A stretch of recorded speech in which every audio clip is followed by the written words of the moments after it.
Hello, dear one. My name is Nanaya from Love and Freedom Life Strategies. I'm a health and life coach.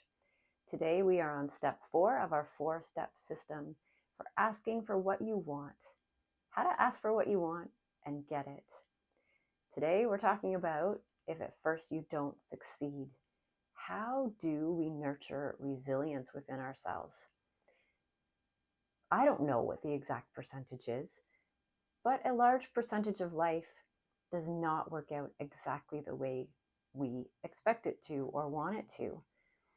We can go through all the steps of this system and still hit a wall and still be confronted with a no again and again. And what do you do with that? How do you proceed? How do you not fall into the black hole of fear that comes from perceived rejection, the shame of that? That's triggering some really deep-seated fears. These fears, the fear of rejection and shame, are completely normal. There's nothing wrong with you when you feel those strong emotions after receiving a no. The problem is that we believe those fears. They're not true. Fear is a liar. So how do we proceed based on truth rather than based on fear? How do we move forward and act on truth rather than on fear? I have a few ideas for you. Reframing again. Reframing any no as a not yet. As a not yet. You know, it's really approaching this like a child does. I know for my kids, I'll say no to them, and that doesn't stop them from pursuing what it is that they want from me. They take it as a not yet, or maybe they just ignore it entirely, honestly. They keep coming at it from different angles. They keep trying to figure out, how do I motivate mommy to do what it is that I want her to do? The truth is that a no does not mean no forever.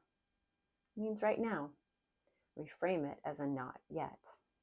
Another important aspect of this is to reframe our expectation that the answer will always be yes.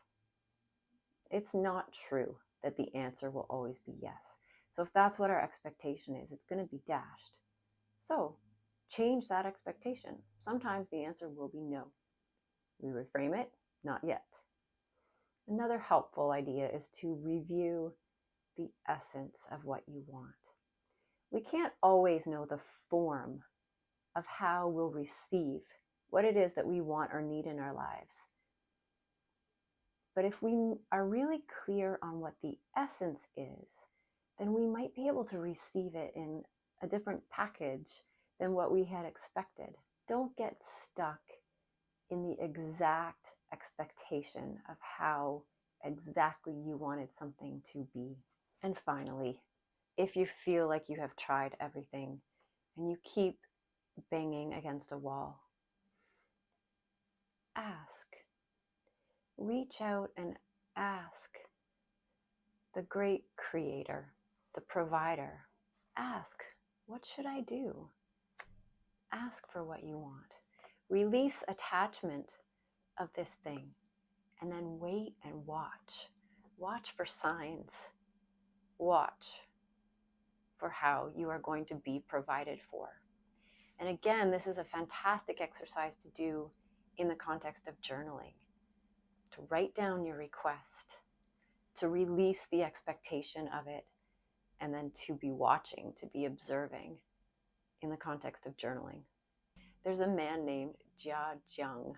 I apologize if I say his name wrong. Jiajiang. And he did a challenge on YouTube, 100 Days of Rejection. It's ingenious.